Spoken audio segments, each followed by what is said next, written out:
Wait till you hear what your friends have planned. Yo! By order of Her Majesty Queen Victoria, the Bechuanaland Protectorate is to become a crown colony under the direct authority of Cecil Rhodes. A colony! What do you think of your allies now, huh? Segoma, when you were a boy, some foolish people tried to poison you against the British. You fell easy victim. But they're stealing your country!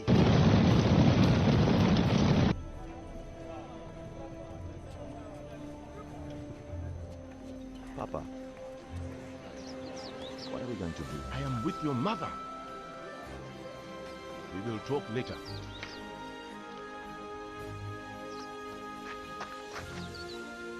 Let her rest, Papa. Please.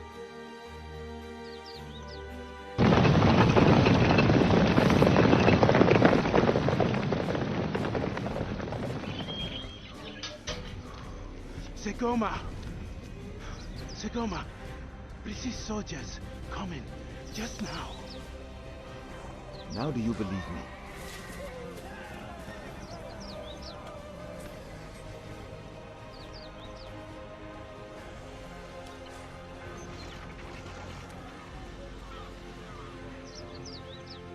Remember my law. Never attack. Just defend. What are you saying? What are you waiting for? Rally my cavalry! Hurry!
How far would this peaceful coexistence with South Africa take you? Would you, for instance, ban political refugees coming into Bechuanaland from South Africa? No, we see what is considered a crime in South Africa from a political point of view is not necessarily a crime in this country. And genuine political refugees have our sympathy.